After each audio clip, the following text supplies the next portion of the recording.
Welcome to this week's episode of Pitch. Last week, Leah and I started a little chat with Eagle Smith. We're going to pick that up this week. Eagle is a filmmaker originally from a small Alaskan fishing village called Metlakatla. Eagle once produced 60 short films in the course of 2 years, and she is currently in pre-production for her first feature film that she's producing and she also wrote. We're going to start where we left off, with me asking Eagle if she is even thinking about her next project while ramping up on her current one.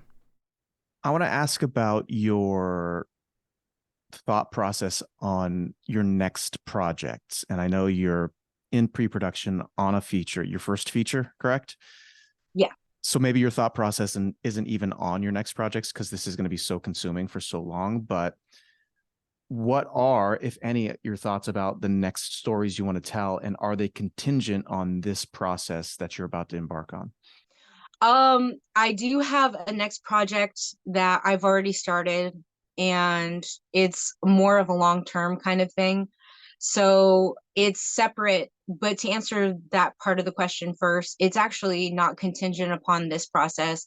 It's separate from this process.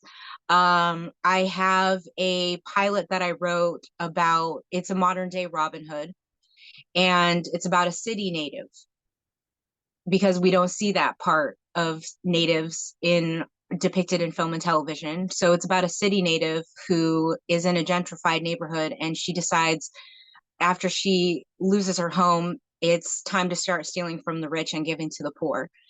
And so what I've done with that is it's a podcast, and the goal is to build up a following. The goal is to get it done. The goal is to do it and give opportunity to writers who are not writing or putting their stuff up for production, to get stuff up for production, and produce something. And if all goes well, then it builds a following, and suddenly I have IP, intellectual property, that I can sell to somebody. That's, you know, kind of like the dream, but the big part of this is it's just something to do, and it's something to keep you going, it's something to keep you focused, it's something to keep your skills sharp. Cool. That sounds very cool. Very cool. So speaking about being an emerging filmmaker and going from doing your short film podcast to your first feature film, you have something that I don't know a lot about, but you did the Native American TV Writers Lab. Do you want to talk about the process of how you got into it and then what it did for you and what you learned?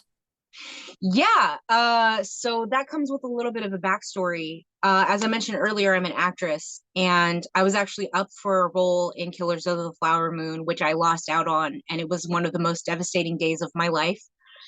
Damn. And as a result, I wrote the aforementioned pilot, because I needed to do something. Aside from that, I was also helping my mother recover, who almost passed away the year before. So I was in this place of what am I going to do next? And I wrote the pilot, which ended up getting me into the Native American Writers Seminar, the inaugural Native American Writers Seminar put up by the Native American Media Alliance. And through that process, which was an intense course, it was an intense dive into what a script should look like. I reframed my pilot, wrote a spec for the other two, and took the necessary steps to apply for the TV Writers Lab. And much to my surprise, I got in. But the process itself was 12 weeks, and it was an intense process. We learned what people learn through the course of several years in a matter of 12 weeks. I got insight on what a script should look like so well that it's not easy for me, but I get it. It's become second nature. The writing process has become second nature to me. It's like, oh, okay, we need to save the cat. We need Dark Night of the Soul.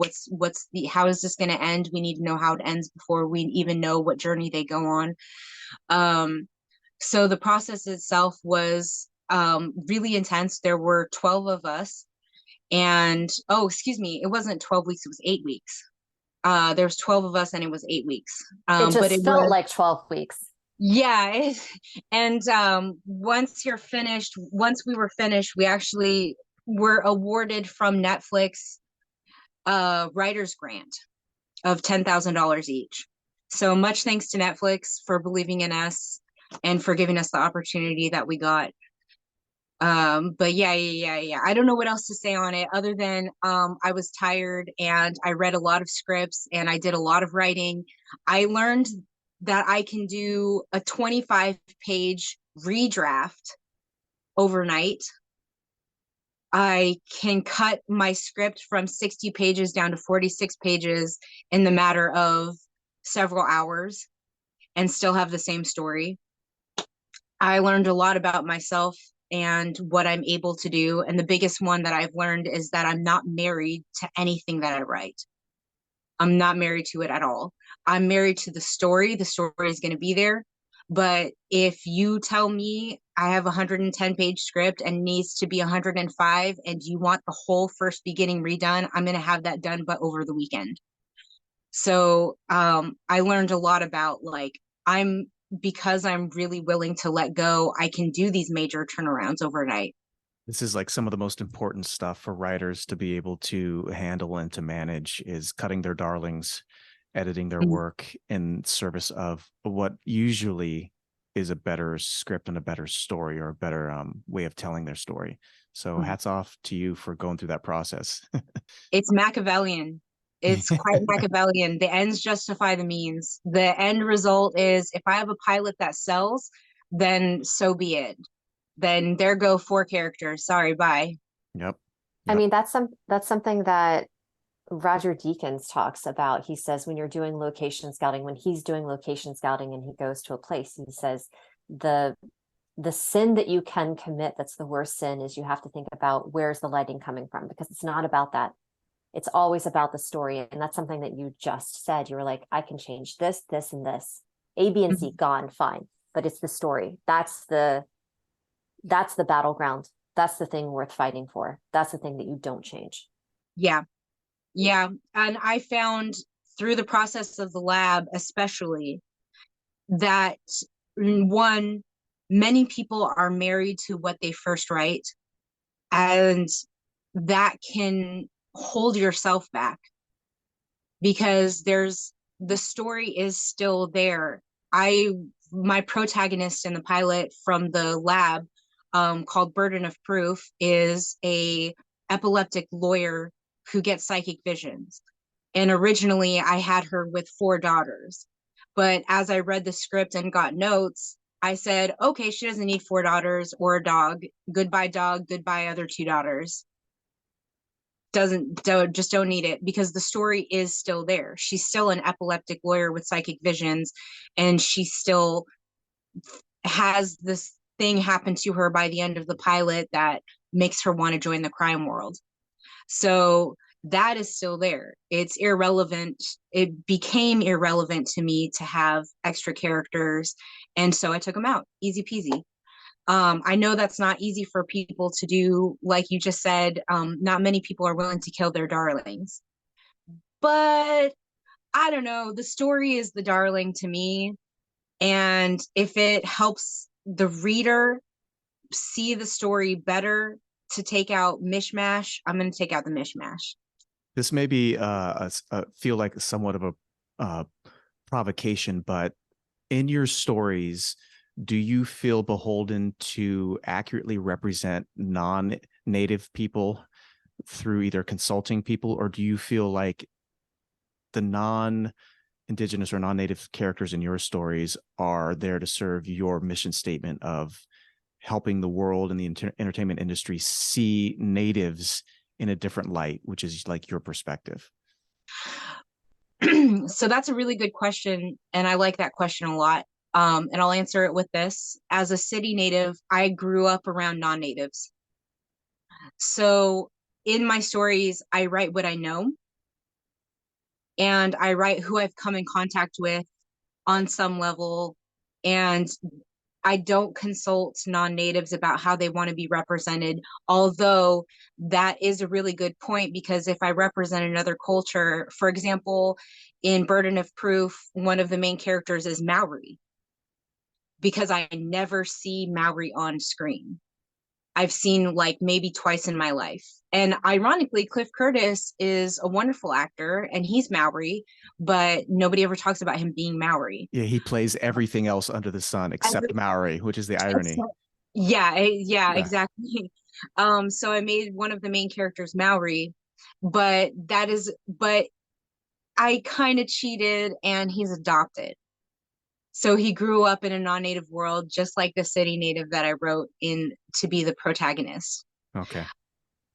So I do write the characters to serve the protagonist, and I write native culture experience the way that I know it. Cool. And Yeah. as a city native, I didn't grow up around the reservation. I grew up in the city. Yeah. I spent my summers on the reservation, but my taste of reservation life is more like a piece of a pie than eating the whole pie. Well said. I have the sense that your reluctance to enter this current script into the fray of like writing competitions and feedback services because of the potential for people to give you notes based on their misperception of native life. I feel like there is a strong push for cultural stories, culturally diverse stories Mm-hmm. that, without knowing all of the people behind this initiative, that they want these stories to be culturally insular. Like you're telling with your pilot script a story about a native woman who lives in the city, right? So it's Yeah. not like her culture on the reservation with her tribes people. Do you think we'll get to a point where non-Caucasian, non-white lead characters can move through their stories in non-super culturally dense ways and it'll be accepted? Yes. Great. Perfect answer. I agree. That's part of my desire for my own career. Yeah, and it's taken a lot of time, but like each each group of people has had to shape their own path in this industry. We went from seeing Black people depicted as house servants and slaves to now we have Wakanda forever, So, and that took time. That didn't happen overnight for Black people. That took a lot of talented artists showing up and saying, we're more than a house slave. We're more than a maid. We're a talented group of people that can perform Shakespeare. And here we are Mm-hmm. in Hollywood. And I think it's going to take Native Americans to do the same thing. Native Americans have to say, we're more than just res people. We live off the res too. We're more than just our culture. We are doctors and lawyers. We have somebody in Congress, for crying out loud. We have oh my gosh, I'm going to get her title wrong. Deb Haaland. We have Deb Haaland, a famous politician who's Native American, and it shouldn't matter that she's Native American. Like her culture shouldn't matter for her position, and it doesn't. She's there because she's a good politician. And that's what it should be in Hollywood, is an actor should have opportunity because they're good at what they do. And it shouldn't matter what their background is and what their race is. They should just show up. That's why I love the show Bridgerton so much. Because Bridgerton and Orange is the New Black, this is where Netflix gets it right so hard when it comes to diversity and inclusion, is they've allotted for these two incredibly successful television programs to cast outside of the box. And it is wildly successful. It's amazing. It's amazing to watch these programs because these people, these actors get to show up and just be good at what they do. It's the Hamilton effect. Yeah, exactly. And that's how I thought casting would be when I first entered Hollywood. I was for sure like, oh no, we're moving forward. This is the time of progression. It was not like that. There's no rules for natives all day long. I got people telling me I should learn Spanish. I got someone tell me I should learn Tagalog so that I have an edge. And Wow. yeah, I was like, but I'm Native American, and it doesn't matter that I'm Native American because our stories are just stories. They're they I live in the city. There's no reason I can't play a doctor on this thing, on this show or this program. I agree with you. I think one of the exhausting things about underrepresentation is you have to fight two battles. And the first battle is you're fighting for your right to be in the room. And then the second battle is doing exactly what you're doing, which is you have to create your own content and you have to make sure that nobody else gets a say in what that content is. And that stood true that's how Mindy Kaling got her start, right? Mm-hmm. Because she made her own shit and she put it up on stage, and then it went to Colorado, and then the guy, what's his name, was in the audience and invited her to LA. But it happened because she put all of her money into herself. She put all of her time into herself. Yeah, and now we have Never Have I Ever, shows like Champion, movies, the Mindy Project. We have really successful shows that she's created that are really good. Yeah. And we wouldn't see those otherwise. Yeah. So I think you're fighting the good fight out there. And however we can and our audience can support you. Oh yeah. I can't wait. Oh, I was reading your bio and I think that we may have met before because I also did Studio 4. Oh, did you? Yes, I did. So we must have been in the audience at the same time or somewhere. What time frame did you do Studio 4 and what did you do there? 2017, and I was part of the only comedy program taught by Sean Whalen. I was there 2013 and again in 2016, but I know Sean Whalen's class. I've never met him, but I'm sure that we know people. Oh, I would not doubt. This town Yeah. is so small. It's so small. We just did a table read last night, and one of the actors is friends with one of my high school or one of my college friends. I'm just sitting there like, and then friends with someone who's part of my accountability group, my multi-hyphenate artist accountability group. And I'm just sitting here like, it's such a small world. It's so small. I went to one of the Angel's jujitsu classes, and Garrett Phillips is his last name, right? Garrett Phillips from Yeah. Studio 4, who you might know, Eagle, was there. He's an actor. Oh, like, wow. So small. So for the people who don't know what Studio 4 is, give us a quick explanation of what that was or is, or James Franco, who studied Meisner, who's well known for using Meisner, created Studio 4, which was his own acting school, and it was sort of like an add-on to the Playhouse West, which teaches Meisner and only has 3 theaters. So he named it Studio 4 because it was like saying this was like the 4th appendage to that. But it's James Franco's acting school in short summary. Yeah. Got it. Is well said. Is it still operating or is that now defunct? No. Oh, yeah, gotcha. No, That makes sense. he had too many allegations against him. I think Scandal. Oh, man. Yeah, he got ahead and just shut everything down. Fair enough. All right.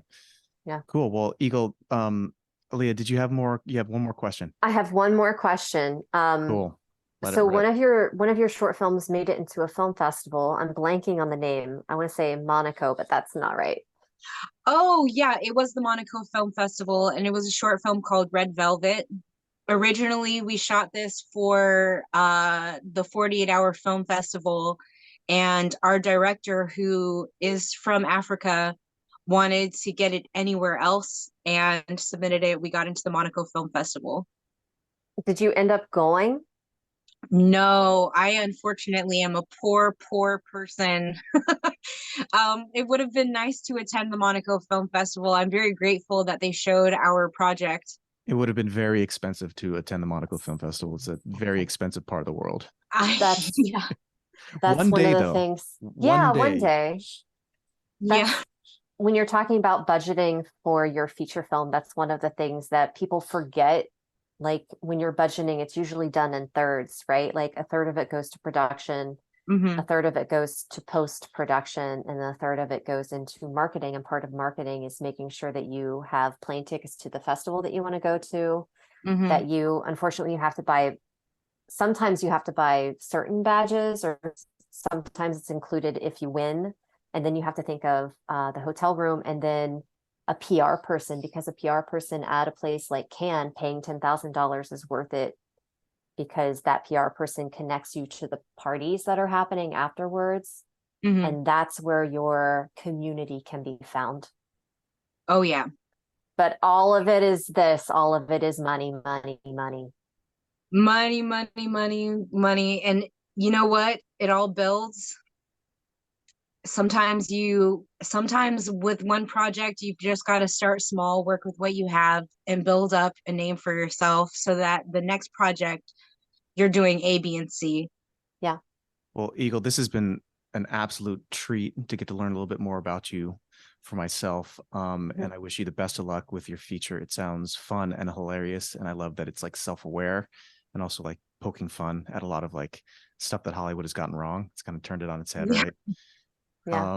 And I don't know, I'd love to have you back, when you're further along in the process, to hear more war stories, to see how things have like developed in this particular project and with everything else that you're working on. Oh, heck yeah. I'd love to come back. You guys have been an Yeah. absolute delight. This has been awesome. I loved it every minute. It was Yeah. educational and fun. Oh, yeah. Yeah. Happy Sunday. Happy Yeah. Sunday. Well, thanks again. And cheers from Hollywood. Cheers from Hollywood. Cheers to Hollywood. We'd like to again thank Eagle Smith for coming on and chatting with us. And thank you for listening. If you're on the fence about subscribing, know that a portion of all subscription fees go toward the nonprofit Young Storytellers, raising voices one story at a time.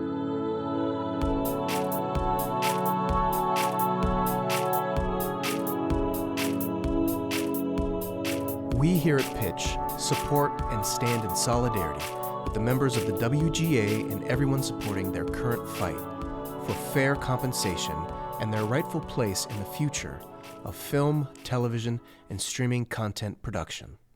Head over to WGA.org to find out more and how you can support as well.